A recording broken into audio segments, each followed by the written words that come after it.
Hello viewers, welcome back to my YouTube channel. मेरा नाम है श्वेता विश्वकर्मा और आप सभी का मेरे यूट्यूब चैनल प्राइमरी शिक्षक पर हार्दिक स्वागत है। आज के इस वीडियो में मैं बेसिक शिक्षा विभाग की अब तक की महत्वपूर्ण खबरों के साथ उपस्थित हुई हूँ। ये सभी खबरें आज दिनांक 11 जुलाई 2021 से संबंधित हैं। आज के इस वीडियो में जिन खबरों को हम विस्तार से समझेंगे वो खबरें हैं। 2 बच्चों वाले सरकारी सेवकों के वेतन में ज़्यादा वृद्धि होगी, जनसंख्या नीति रास नहीं आ रही। गुरुजी को मोहल्ला पाठशाला, पार्षदीय स्कूलों में कक्षा 1 और कक्षा 2 के बच्चे भी पढ़ेंगे संस्कृत। प्रेरणा पोर्टल पर अभिभावकों के आधार फीडिंग एवं छात्र संख्या मॉड्यूल के उन्मुखीकरण हेतु यूट्यूब सत्र के आयोजन के संबंध में महानिदेशक स्कूल शिक्षा का आदेश। प्रमाण पत्र अपलोड न किए तो वेतन और मानदेय नहीं, शिक्षक, शिक्षा मित्रों और अनुदेशकों के लिए आदेश। तो चलिए पढ़ते हैं खबरें विस्तार से। जनसंख्या नियंत्रण के उद्देश्य से राज्य विधि आयोग की तरफ से तैयार किए जा रहे नए कानून के मसौदे में 2 बच्चों की नीति को प्रोत्साहित करने के लिए कई प्रस्ताव शामिल किए गए हैं।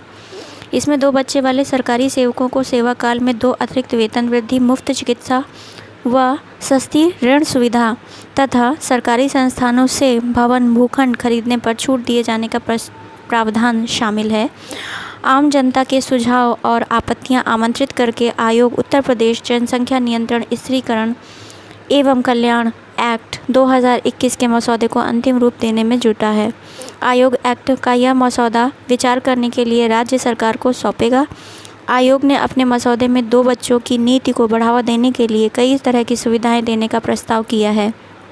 ये सुविधाएं सरकारी नौकरी करने वाले ऐसे माता पिता को दी जाएंगी जो 2 बच्चों के बाद स्वेच्छा से ऑपरेशन कराएंगे। आयोग ने ऐसे सरकारी सेवकों को सेवा काल में 2 अतिरिक्त वेतन वृद्धि, हाउसिंग बोर्ड व विकास प्राधिकरणों से भवन या भूखंड खरीदने पर छूट, घर बनाने के लिए सस्ती ब्याज दर पर ऋण सुविधा, बिजली गृह कर व जल कर में छूट दिए जाने, पीएफ फंड में 3% की वृद्धि किए जाने, निःशुल्क चिकित्सा सुविधा व बीमा सुविधा देने तथा पूर्ण वेतन के साथ 12 महीने का मातृत्व या पितृत्व अवकाश देने जैसी प्रोत्साहन देने की सिफारिश की है। बहुविवाह में रहेंगी ये बंदिशें। आयोग ने बहुविवाह की स्थिति में अलग तरह की शर्त रखी है। यदि एक व्यक्ति ने 2 या 2 से अधिक शादियां की हैं तो उसकी सभी पत्नियों के बच्चों की संख्या एक साथ जोड़ी जाएगी। यदि 2 बच्चों में से कोई 1 या 2 बच्चे दिव्यांग होंगे तो तीसरे बच्चे के होने पर एक्ट का उल्लंघन नहीं माना जाएगा।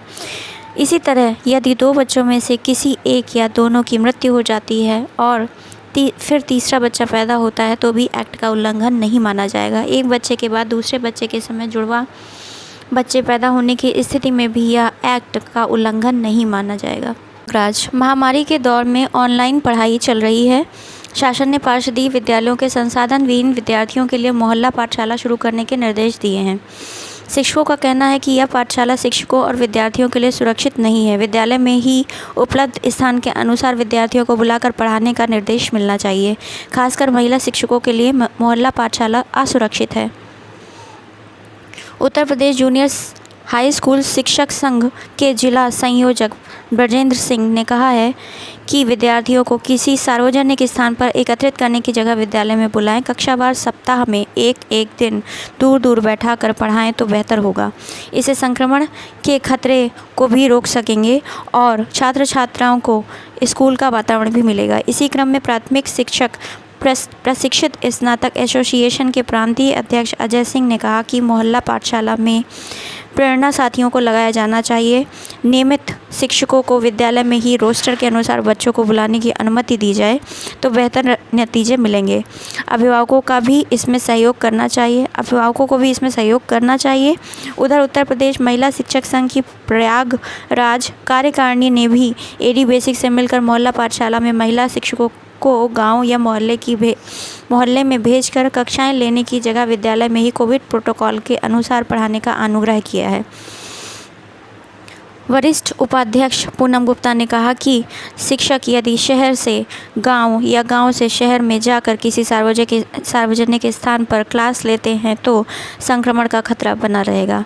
सामाजिक दृष्टि से भी यह बहुत सुरक्षित नहीं है। विद्यालय में निर्धारित संख्या में कक्षावार बच्चों को बुलाकर पढ़ाई कराई जा सकती है।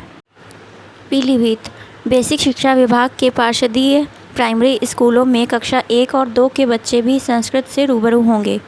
बच्चों को संस्कृत में फल, सब्जी व अन्य प्रमुख चीज़ों के नाम की जानकारी मिल सकेगी। बताते हैं कि प्राइमरी में कक्षा 3 से वर्तिका पुस्तक के रूप में संस्कृत का पाठ्यक्रम है। पूर्व मंत्री डॉक्टर विनोद तिवारी ने कक्षा 1 और 2 में भी संस्कृत पढ़ाए जाने के मुख्यमंत्री के निर्णय की सराहना की है। पूर्व राज्य मंत्री और भाजपा प्रदेश कार्य समिति के सदस्य डॉक्टर विनोद तिवारी ने बताया कि बच्चों को संस्कृत के कुछ शब्दों और वाक्यों की जानकारी देने के लिए हिंदी की पाठ्य पुस्तिका में इसे शामिल किए जाने का मुख्यमंत्री योगी आदित्यनाथ ने आदेश जारी किया है। यह हर्ष का विषय है। बीएसए चंद्रकेश सिंह ने बताया कि निर्देश हो गए हैं। कक्षा 1 और 2 में संस्कृत पाठ्यक्रम को शामिल करने का मुख्यमंत्री की तरफ से निर्देश प्राप्त हुआ है। हालांकि अभी तक नई पुस्तकें प्राप्त नहीं हुई हैं।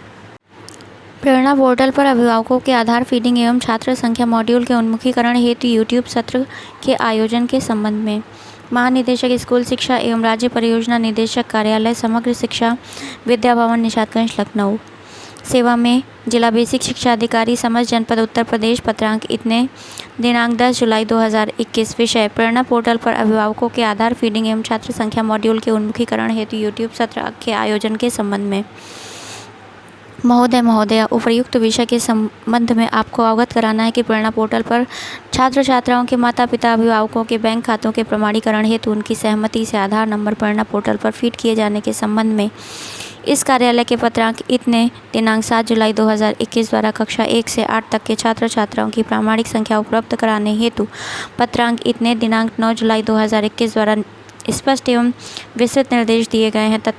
क्रम में कार्य की महत्ता एवं समयबद्धता के दृष्टिगत कार्य निष्पादन के दौरान अध्यापकों, खंड शिक्षा अधिकारी गण, EMIS से संबंधित स्टाफ, कंप्यूटर ऑपरेटर एवं जिला समन्वयकों आदि के समक्ष आने वाली संभावित तकनीकी समस्याओं को दूर करने एवं उनकी सुगमता एवं कार्य सक्षमता संवर्धन हेतु दिनांक 12 जुलाई 2021 को अपराह्न 3 बजे से यूट्यूब के माध्यम से उपर्युक्त विषय पर उन्मुखीकरण सत्र ओरिएंटेशन सेशन का आयोजन किया जाएगा। यूट्यूब का लिंक इस प्रकार से दिया गया है। अतः आपसे अपेक्षित है कि सभी संबंधित को यूट्यूब सत्र पर अनिवार्य रूप से प्रतिभाग करने हेतु निर्देशित करते हुए उनकी 100% प्रतिभागिता सुनिश्चित कराएं। भवदीय विजय किरण आनंद, महानिदेशक स्कूल शिक्षा। उन्नाव मानव संपदा पोर्टल पर शैक्षिक प्रमाण पत्र अपलोड न होने पर शिक्षकों का वेतन, शिक्षा मित्रों और अनुदेशकों का मानदेय रोक दिया जाएगा। शैक्षिक प्रमाण पत्रों में हाई स्कूल की मार्कशीट व प्रमाण पत्र अवश्य होना चाहिए। जिले में संचालित 2305 प्राथमिक और 803 उच्च प्राथमिक स्कूल में 8000 शिक्षक, 396 अनुदेशक और 3040 शिक्षा मित्र तैनात हैं। इन सभी के अभिलेखों को मानव संपदा पोर्टल पर दर्ज किया जा रहा है। शिक्षा महानिदेशक विजय किरण आनंद ने कहा कि अभिलेखों में हाई स्कूल की मार्कशीट व प्रमाण पत्र अपलोड होना अनिवार्य है। इसको छोड़कर सभी अभिलेख पोर्टल पर दर्ज भी हो गए तो वह अधूरा माना जाएगा। प्रक्रिया पूरी न होने पर वेतन और मानदेय रोक दिया जाएगा। नौकरी के दौरान कई बार उम्र को लेकर शिकायतें और आपत्तियां आती हैं, इसलिए उम्र की पुष्टि के लिए हाई स्कूल की मार्कशीट और प्रमाण पत्र पोर्टल पर अपलोड करना अनिवार्य कर दिया गया है। BEO मुख्यालय अजीत कुमार निगम ने बताया कि मानव संपदा पोर्टल पर अभिलेखों को अपलोड कराया जा रहा है। इसी तरह की लेटेस्ट न्यूज़ आपको समय समय पर मिलती रहें, इसके लिए चैनल को सब्सक्राइब करके बेल आइकन को हिट कर दीजिए। वीडियो अच्छा लगा हो तो लाइक कीजिए और अगर उपयोगी लगा हो तो वीडियो को शेयर भी कर सकते हैं। अंत तक वीडियो को देखने के लिए आपका धन्यवाद। जल्दी मिलते हैं अपने नेक्स्ट वीडियो में, तब तक के लिए नमस्कार।